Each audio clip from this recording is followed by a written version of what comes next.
নমস্কার।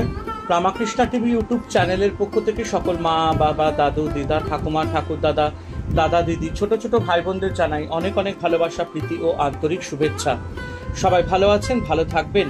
আমি আবারও চলে এসেছি শ্রী শ্রী রামকৃষ্ণ মিশনের স্বামী লোকেশ্বরানন্দ মহারাজজির সম্পাদিত শতরূপে সারদা সম্পর্কে আলোচনা করতে, এবং আমরা আলোচনায় আছি নলিনী রঞ্জন চট্টোপাধ্যায়ের কথায় আনন্দরূপিণীতে, এবং আজকে আমরা আলোচনা করব তার দ্বিতীয় ভাগ। এবং একটা কথা বলবো, যারা যারা আমার শতরূপে সারদা সম্পর্কিত আলোচনার ভিডিওগুলি দেখা মিস করেছেন, অবশ্যই আপনারা আমার রামাকৃষ্ণা টিভি ইউটিউব চ্যানেলের প্লে লিস্টে যাবেন। সেখানে শতরূপে সারদা নামে প্লে লিস্টে আগের ভিডিও বা এপিসোডগুলি দেখে নিতে পারবেন। তো চলুন আজকের আলোচনা শুরু করা যাক। শ্রীরামকৃষ্ণের সাধনা ও আদর্শের উত্তরাধিকার লাভ করেছেন সারদা দেবী। বাগবাজারের বাসা বাড়িতে কিংবা উদ্বোধনে সারাদিনই ভক্তের ভিড়, কত রকমের সমস্যা তাদের, কত রকমের প্রার্থনা, সাংসারিক জীবনের প্রাত্যহিক ক্লেশ,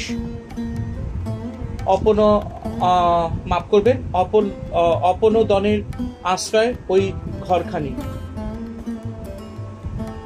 মায়ের মুখের সামান্য কয়েকটি কথা, কিছু উপদেশ তাদের অন্তর স্নিগ্ধ শান্তিতে ভরিয়ে দেয়। ভক্ত জননী ঘোমটায় মুখ ঢেকে অসীম ধৈর্য নিয়ে পুরুষ ভক্তের প্রার্থনা শোনেন, পুরুষ ভক্তদের প্রার্থনা শোনেন, প্রশ্নের উত্তর দেন অন্যের মাধ্যমে। মেয়েরা উন্মোচিত অবগুণ্ঠন শ্রী মায়ের মুখেই শোনেন নানা ধর্মীয় কথা, নানা জটিল সাংসারিক সমস্যার সহজ সমাধান। সেই গম্ভীর আবহাওয়ার মধ্যেই আবার জমে উঠত বিচিত্র রহস্যালাপ, রঙ্গ অভিনয়। এসব ক্ষেত্রে প্রধান ভূমিকা ছিল শ্রীরামকৃষ্ণ ভ্রাতুষ্পুত্রী লক্ষ্মী দেবী। তার ছিল অসাধারণ অনুকরণ ক্ষমতা। স্বয়ং পিতৃবের কণ্ঠ তিনি এমনভাবে নকল করতে পারতেন যে শুনে লোকে অবাক হতো। নিত্য নতুন খেয়াল তার মাথায়। বাগবাজারের বাড়ির বৈকালিক আনন্দবাজারের একটি রেখাচিত্র দিয়েছেন শঙ্করী প্রসাদ বসু স্বামীর নির্লেপানন্দের দেবী অঘরমণি পুস্তিকা অবলম্বন করে। সারদা দেবীকে কেন্দ্র করে সে আসরে উপস্থিত থাকতেন বাবুরাম মহারাজের মা, বলরাম জয়া, শ্রীম গৃহিণী, যোগিন মা, গোলাপ মা, গৌরী মা, গোলাপের মা, নিবেদিতা এবং আরো অনেকে। একবার গোলাপ মা তার জামাতা পাথুরিয়াঘাটার রাজা সৌরিন ঠাকুরের বাড়ি থেকে নানান রকম পিতলের গয়না এনে শ্রীমতী লক্ষ্মীকে সাজালেন বৃন্দাদুতি। নতুন কাপড়ে আর পিতলের বালা, হার, অনন্ত বাজু ও রূপোর পায়জোড়ে সুন্দরী লক্ষ্মী দেবী আরো অপরূপা হয়ে উঠলেন। সেই সাজসজ্জা করে চলল বৃন্দার পালা কীর্তন। একদিন তো স্বয়ং নিবেদিতা দুহাত দুপায় ভর দিয়ে সিংহ সাজলেন, আর তার পিঠের উপর জগদ্ধাত্রী হয়ে বসলেন লক্ষ্মী দেবী। সেই মুহূর্তে নিবেদিতার কি মনে পড়েছিল, একদা স্বামীজি তাকে ভারতে আহ্বান করে চিঠিতে লিখেছিলেন ভারতের নারী সমাজের জন্য একজন প্রকৃত সিংহীর প্রয়োজন। সে এক অপূর্ব দৃশ্য, মাটির সিংহ তো নয়। সুতরাং অনুষ্ঠানের ত্রুটি থাকবেন না। নিবেদিতা সিংহের ডাক নকল করে গর্জন শুরু করে দিলেন। উপস্থিত সকলের সঙ্গে সারদা দেবীও হেসে লুটোপুটি। নাচে গানে আসর মাতিয়ে তোলার অসাধারণ ক্ষমতা ছিল লক্ষ্মী দেবী। সাধারণ নাচ গানের সঙ্গে বিচিত্র পোশাক এবং চরিত্রাভিনয় তার খেয়ালও ছিল বিচিত্র। একদিন পুরুষের ভঙ্গিতে মালকোচা দিয়ে কাপড় পরে তিনি সাজলেন বলরাম। সেই পোশাকে পরিবেশন করলেন বলরামের নৃত্য। বিশেষ পরিস্থিতির মধ্যে কৌতুক রস সৃষ্টিতে সারদা দেবীরও উৎসাহ কম ছিল না। সেবার কাশীতে তার অবস্থানকালে কয়েকজন মহিলা এসেছেন মাতৃ সন্দর্শনে। তারা সারদা দেবীর কথা শুনেছেন, কিন্তু তখনও পর্যন্ত তাকে চাক্ষুষ দেখার সৌভাগ্য লাভ করেননি। ঘরে ঢুকেই কয়েকজন মহিলাকে দেখে ইতস্তত ভোগ করেছেন। কে মা?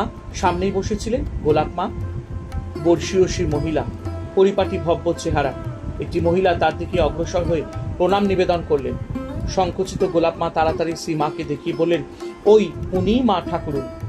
অপ্রস্তুত মহিলা শ্রী মায়ের দিকে অগ্রসর হতেই তিনি হাসতে হাসতে বললেন, না না, ওই উনি মা ঠাকুরুন। মহিলাটি উদ্ভ্রান্ত হয়ে একবার গোলাপ মায়ের দিকে আর একবার সারদা দেবীর দিকে এগিয়ে যান। অবশেষে গোলাপ মা তার স্বভাবসিদ্ধ ভর্ৎসনায় বলে উঠলেন, তোমার কি বুদ্ধি বিবেচনা নেই? দেখছো না মানুষের মুখ কি দেবতার মুখ? মানুষের চেহারা কি অমন হয়? হাসির ওই কোতানে এতক্ষণে সন্দেহ ভঞ্জন। অনুরূপ পরিস্থিতিতে পূর্বেকার একটি ঘটনার কথা মনে পড়ে। সারদা দেবী তখন দক্ষিণেশ্বরে শ্রীরামকৃষ্ণের কাছে একদিন এক মহিলা এসেছেন তার বিপদগামী স্বামীর উদ্ধার প্রার্থনা। ঠাকুর শ্রীরামকৃষ্ণ তাকে পাঠিয়ে দিলেন নহবতে, বললেন সেখানে এক স্ত্রীলোক আছে, তাকে তুমি সব খুলে বললে তিনি ঠিক ঠিক ওষুধ দেবেন। তার এসব মন্ত্র ঔষধি জানা আছে, এ বিষয়ে তার শক্তি আমার চেয়ে বেশি। মহিলা প্রার্থনা নিয়ে গেলেন সারদা সকাশে। সারদা দেবী মানে মা সারদা মুহূর্তে বুঝলেন শ্রীরামকৃষ্ণের রসিকতা। কিছুমাত্র অপ্রস্তুত না হয়ে বললেন, আমি আর কি জানি বাছা, তিনিই ঔষধ জানেন, তুমি তারই কাছেই যাও। মানে ঠাকুর শ্রী রামকৃষ্ণ একবার মায়ের কাছে পাঠিয়ে দিলেন, মা বুঝতে পারলেন তার সাথে রসিকতা করছেন ঠাকুর, তো তিনি আবার ফেরত সেই মহিলাকে আবার সেই ঠাকুর শ্রী রামকৃষ্ণের কাছে পাঠিয়ে দিতে বললেন। রঙ্গপ্রিয় শ্রী রামকৃষ্ণ বুঝলেন তিনি যোগ্য লোকের সঙ্গে রসিকতা করেছেন। মহিলাটি কয়েকবার ঠাকুর শ্রী রামকৃষ্ণ সারদা দেবীর কাছে ছুটোছুটি করার পর শ্রী মাই পূর্ণ করলেন তার প্রার্থনা। লক্ষণীয়, ঠাকুর শ্রী রামকৃষ্ণের রসিকতার উপযুক্ত জবাবটুকু দিতে কিন্তু ছাড়েননি। গৌরীমাকে নিয়ে নহবতের দরজায় দাঁড়িয়ে ঠাকুর শ্রী রামকৃষ্ণ বলেছিলেন, ওগো ব্রহ্মময়ী, একজন সঙ্গিনী চেয়েছিলে, এই নাও একজন সঙ্গিনী এলো। সেই গৌরীমা কালক্রমে হয়ে উঠেছেন ব্রহ্মময়ীর আনন্দের রসদ্বার। গান, অভিনয়, রূপসজ্জা সবকিছুতে গৌরীমায় নৈপুণ্য ছিল যথেষ্ট। সেই নিপুণতা কাজে লাগিয়ে কত আনন্দ মুহূর্ত তিনি গড়ে তুলেছেন। সারদা দেবীও কখনো কখনো আদেশ করতেন একটা নতুন কিছু করবার। গৌরীমা তার সাধনকালে পুরুষ বেশে ভারতবর্ষের যত্রতত্র ঘুরে বেড়াতেন। সেই সব গল্প শুনে সারদা দেবী একদিন বললেন, সেই রকম সাজ পোশাক পরে তাকে একদিন আসতে হবে, যেন তাকে কেউ না চিনতে পারে। সম্মতি জানালেন গৌরীমা। বেশ কয়েকদিন কেটে গেল, সে কথা এর মধ্যে অনেকেই ভুলে গেছে। সেদিন সকাল থেকে গৌরীমা অনুপস্থিত। নতুন কিছু নয়, কাউকে কিছু না জানিয়ে গৌরীমা মাঝে মাঝে উধাও হয়ে যায়। সেই দিনই সন্ধ্যায় উদ্বোধনে এক পশ্চিমা সাধু এসে হাজির, পরনে আলখাল্লা, মাথায় ইহা পাগড়ি, সবই আছে, হাতে শুধু একটি লাঠির অভাব। সাধু দেখে নিচে যে সেবক উপস্থিত ছিলেন তিনি তটস্থ হয়ে বেরিয়ে এলেন। সাধুজি তাকে দেখে তম্বি শুরু করলেন, একেবারে চোস্ত ইংরাজিতে বললেন, where is my stick, where is my stick. সেবকটি কিন্তু গলা শুনেই আগন্তুকের পরিচয় পেয়ে গেলেন। তাড়াতাড়ি একটা লাঠি আনার ছল করে উপরে গিয়ে শ্রী মাকেও চুপি চুপি জানিয়ে এলেন সাধুটির পরিচয়। লাঠি পেয়ে সাধুটি সারদা দেবীর কাছে উপস্থিত হতেই তিনি তারিফ করে বললেন, চমৎকার চমৎকার হয়েছে। এত তাড়াতাড়ি ধরা পড়ে গৌরীমা কিন্তু আদৌ খুশি হলেন না। রাগটা গিয়ে পড়ল সেই সেবকটির উপর। ধমক দিয়ে বললেন, এই ছোড়া, তোরই কম্য, তুই কেন এসে আগে থেকে সব বলে দিলি রে? সম্মিলিত আনন্দ কোলাহলের দৃশ্যটি যে বেশ জমে উঠেছিল তা অনুমান করতে পারি। সেই দিন ধরা পড়ে গৌরীমা বলেছিলেন, আচ্ছা আরেক দিন হবে ক্ষণ, কথাও রেখেছিলেন। সারদা দেবী তখন আছেন জয়রামবাটিতে। জুন 1910 সাল। এক অপরাহ্ন বেলায় এক সাধুর আবির্ভাব হলো। গায়ে গেরুয়া আলখাল্লা, মাথায় প্রকাণ্ড পাগড়ি, হাতে মোটা লাঠি, সঙ্গে অনুরূপ সাজে সজ্জিত এক চেলা। শ্রীমায়ের সহোদর তাদের অভ্যর্থনা করে দিদিকে গিয়ে সংবাদ দিলেন, দেখো গো, তোমার এক মাদ্রাসি ভক্ত এসেছে। সাধু কিন্তু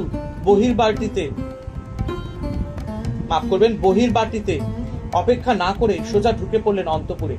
শ্রীমায়ের কনিষ্ঠা ভাতৃজায়াকে দেখতে পেয়ে হাত বাড়িয়ে দিলেন ভিক্ষা। বাড়ির ভিতর অপরিচিত পুরুষ, তার উপর অসময় ভিক্ষা প্রার্থনা। ভাতৃজায়া বিলক্ষণ বিরক্ত হয়ে গালমন্দ শুরু করে দিলেন। সাধু কিছুমাত্র বিচলিত না হয়ে এক পা দু পা করে তার দিকে অগ্রসর হতে লাগলেন।